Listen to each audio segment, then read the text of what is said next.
Hello everyone, it's CreativeNameToStandOut again with another battle report, and as I'm sure you know, I've just gotten done running a tournament where I think it was pretty successful. There was of course some things that I've learned, some things that I need to change, but overall I think all the players were happy to be participating.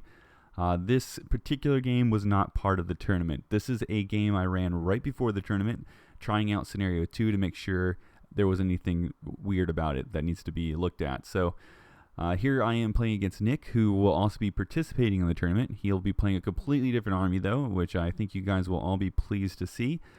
Here he's running his Dark Elves.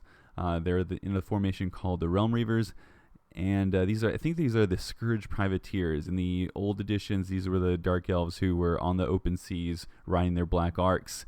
So really running a themed list here. I think he has a couple other things that don't actually fit in that formation, but he has everything that belongs in the formation. So we'll go into that when we look at the deployment. Here in this scenario, you see on the table 3 dice. They're blue dice. They're kind of hard to see, and I'm going to replace those with tokens that will also pop on the screen.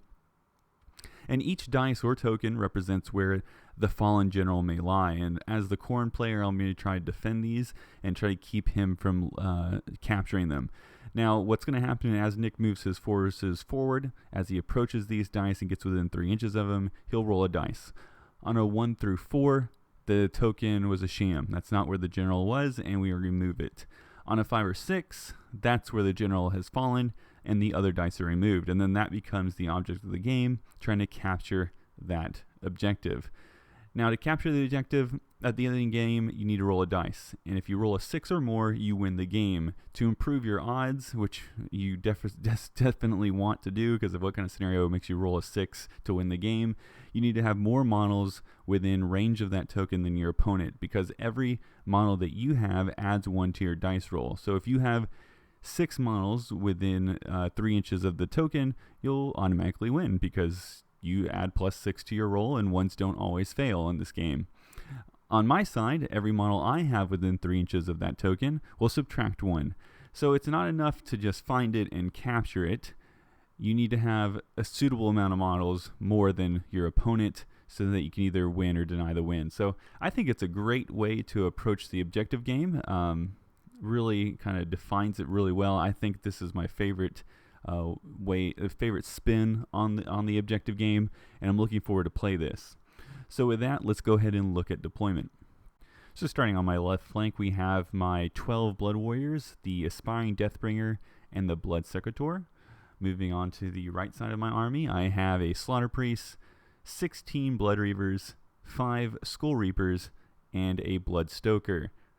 Then we move over across to my opponent's deployment zone, and he has 15 Scourge Privateers, then his Charybdis, and then the center he has his General, the Black Arc Fleet Master, a Sorceress, a Scourge Runner Chariot, another 15 Scourge Privateers, and then somewhere in that army he's hidden an Assassin, so keep an eye out for that. So here's another overview of the board, and I get to choose who goes first because in the scenario the defender gets to do that. And I allow Nick to go first because he's the attacker and he's really going to dictate the flow of the battle, deciding where he wants to head to first, so I want to be able to respond to that and not get overcommitted. So he goes first, and the first thing he does is uses one of his abilities called Feared Taskmaster. That's given to him because of the battalion he's using. And in his hero phase, he can either choose a unit to move, shoot, charge, or attack if he wants to in the hero phase. And he goes ahead and he uses that with his Scourge Runner Chariot. He's going to use this to great effect in all the game. I'm not going to be able to point out each time he uses it, but yeah, he uses this pretty effectively. And with his normal movement, he's able to move that Scourge Runner Chariot fairly far, and he's almost to that rightmost token. So that's a pretty good ability to have in this type of scenario. You can tell that it looks like that Scourge Runner Chariot is going to be working some overtime to get where it needs to get to quickly determine where the fallen general is. The rest of his army moves forward, as you can see in this picture, and we go into my turn.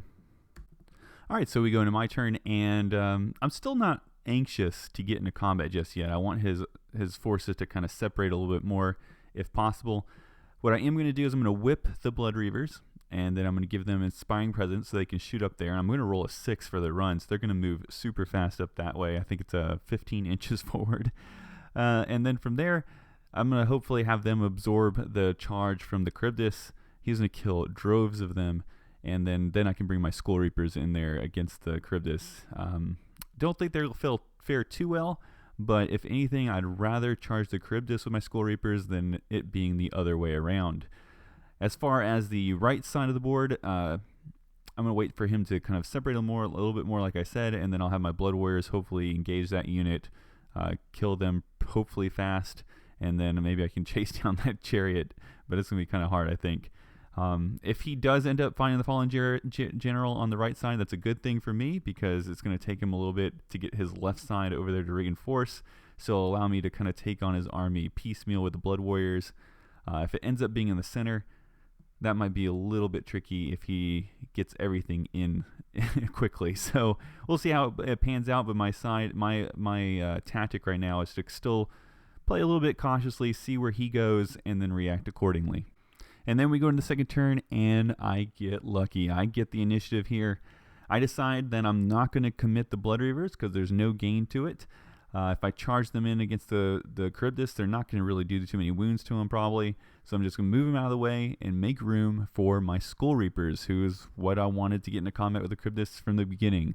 So I set that up, and you might be asking, well, why not just charge the Blood Reavers into those Corsairs over there? Because there's really no gain. If I bring the Skull Reapers in against the Charybdis, I'm going to use them first so I get as many wounds on the Charybdis before it strikes, thereby bringing it down its table. That means he has no reason to choose the Charybdis next. He'll just choose his Corsairs next, and they'll do a bunch of wounds to my Blood Reavers with really no gain. So I'm just going to hold them off to the side, just save their wounds as long as possible, make him earn them rather than just giving them to him. And I whip my Skull Reapers into a frenzy with the whip guy, the Bloodstoker, giving them a 3-inch bonus to their charge, pretty much guaranteeing that they'll get into combat. I think I needed a 5, so if I roll double ones and I have +3, I'm going to make it. And I give Inspiring Presence to the Blood Reavers so that if he charges in his own turn, I don't lose any more than I have to, I should say. So that's what happens. As you can see here on the other side, the Blood Warriors kind of move up cautiously again. I have no reason to commit them just yet. And plus, when you charge with an even amount of units, it really puts you at a disadvantage when it comes time to combat. You always want to at least charge in there with an odd number of units. That way you always have the final say in a combat phase. And then we make the charges. So easily make the charge with my Skull Reapers into the Charybdis. Unfortunately, that is where the assassin he was apparently riding that Charybdis bareback. He pops out, and since the assassin has a special rule allowing him to attack first, regardless of whose turn it is, he goes ahead and attacks first and kills a whole Skull Reaper. So that's unfortunate. These Skull Reapers do some pretty important mortal wounds when it comes time for them to attack. But they still do well. When I come and strike, I end up putting I knock down this 12 wound monster down to 6 wounds, and then when he strikes back with his Charybdis, one of my guys in his death throes puts another mortal wound on it. So let's have a look at the board before we move on to turn 2 for the Dark Elves.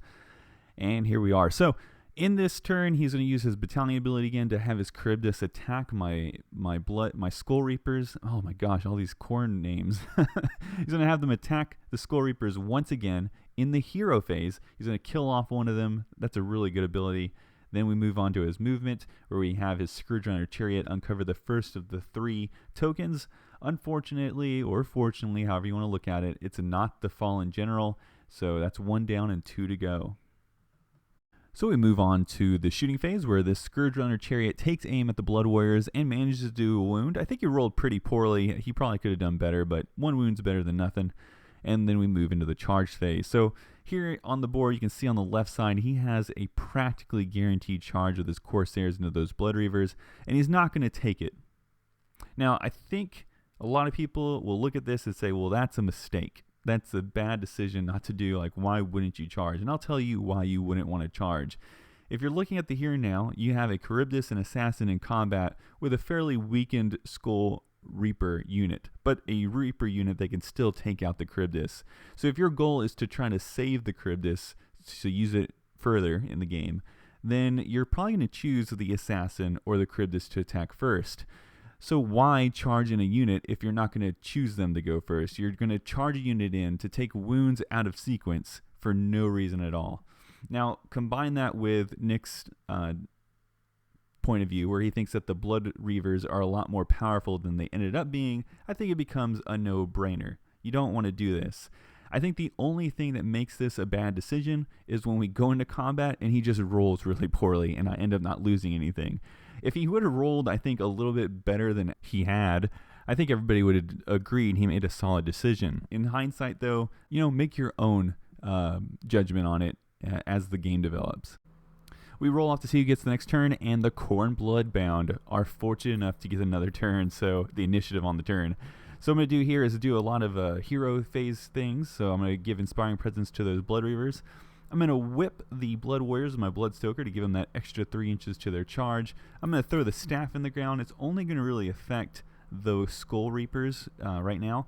So, but a couple extra attacks before they die would be great. And then this Slaughter Priest raises bloody praise to the Lord Khorne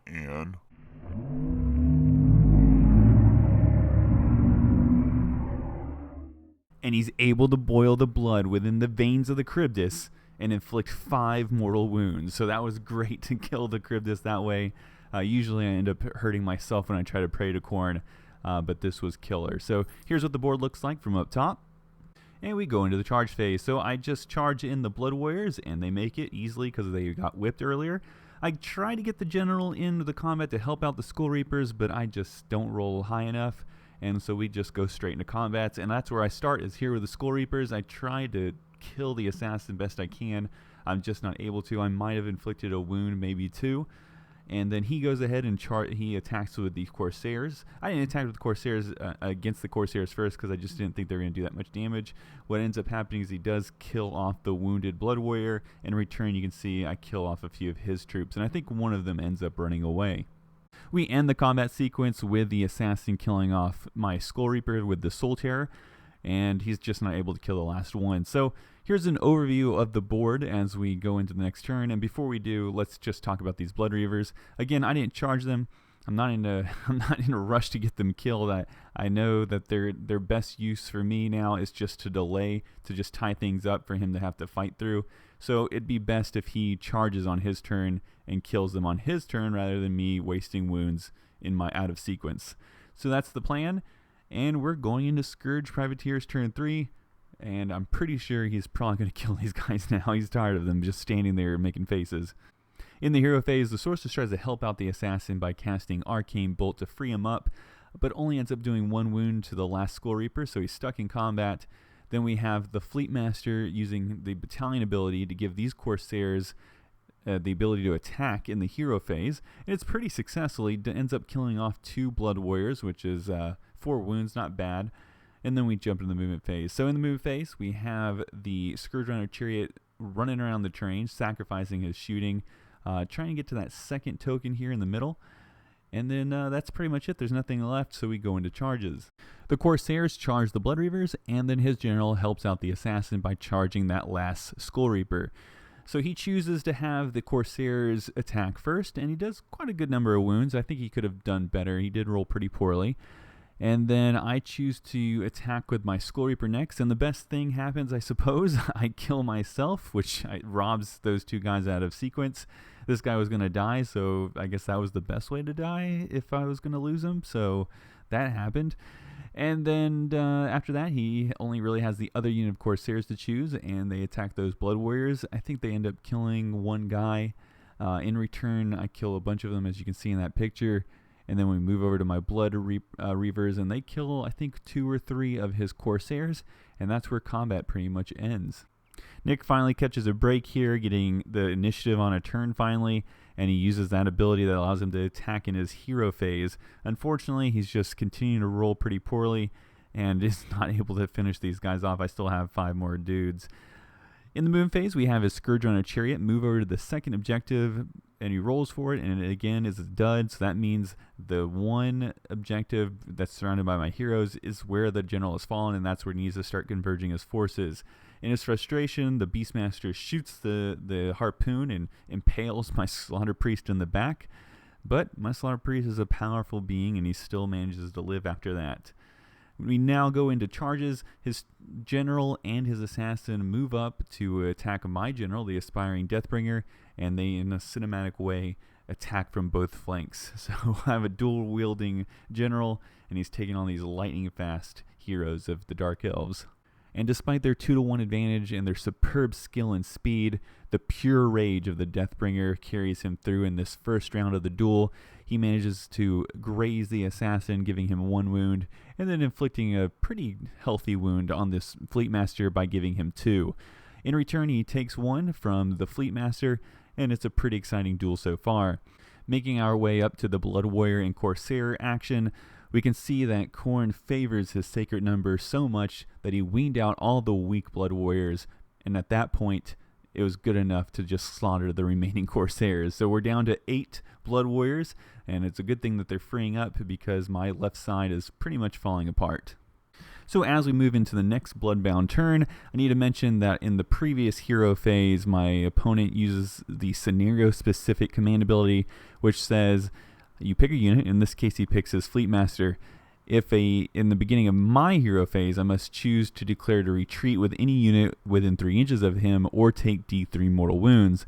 And being that I have a lot of pride, and I think this Deathbringer would never back down from any challenge, especially this one where he's taking on 2 heroes and he did pretty well last turn, I say I'm sticking my ground. Unfortunately, I'm rewarded with 3 mortal wounds, so bad decision, but I wasn't going to let anything stop me from experiencing this cinematic fight. So we have an overview of the board after that, and I'm going to bring my Slaughter Priest up to help out the Aspiring Deathbringer now that he's down to 1 wound. I'll have my Deathbringer take on one of his champions, and the Slaughter Priest will take over the leftover. So I go ahead and charge the Slaughter Priest in there. I attack with my Aspiring Deathbringer first, and this time I think he has he has 3 for who he is, then +1 for his command ability for each one, so that puts him at 8. And then I slam the banner on the ground, which puts him at 10. So he has 10 attacks, and he only ends up doing a wound to each hero. Then he attacks with his Fleetmaster, putting that last wound, probably sticking me with his spear there, into my Aspiring Deathbringer, so my general's dead. In return, though, the Slaughter Priest raises his blood-bathed axe and just cleaves him in 2 from shoulder to hip. And then the assassin runs over there, and luckily enough, my Slaughter Priest lives this turn. Meanwhile, on the left side of the board, the Corsairs finally finish off the last of the Blood Reavers, and we roll for the next turn, and I win. So I've definitely won a majority of these roll-offs, and it's helped out a whole lot, won't lie there. And then we'll just take a look at the board. So here we're going to have my Bloodstoker whip the Blood Warriors, giving them that +3 to their charge, and of course re-rolling 1s to wound. And then we're going to go into charges. So I'm going to charge the Blood Warriors into that chariot. This is probably the biggest mistake I've done, but we'll talk about that later. And then my Blood Secator will help out the nearly dead Slaughter Priest and charge against the assassin. The assassin continues to prove to be a thorn in my side. I'm only able to do 1 wound. This guy is definitely the MVP of the entire table. He's so good in this game. In return, he kills my Slaughter Priest, so further making him awesome. And then we go over to the combat where my Blood Warriors easily dispatch the chariot. So, looking pretty good. I've completely controlled the right side. Unfortunately, the left side is the issue, and he still has a unit that can get in range of that objective.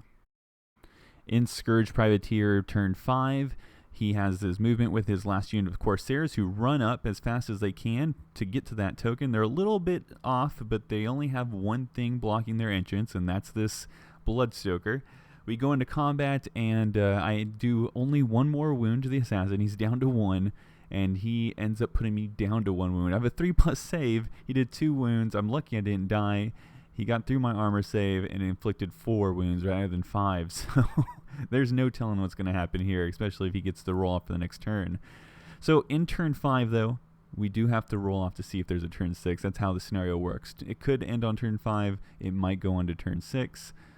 And it's a 50-50 chance. So he rolls it up, and the game ends. So right there, Mr. Fatty McFat is the only one around the objective, and that's enough to give it a -1 to his roll, which means he can't roll a 6.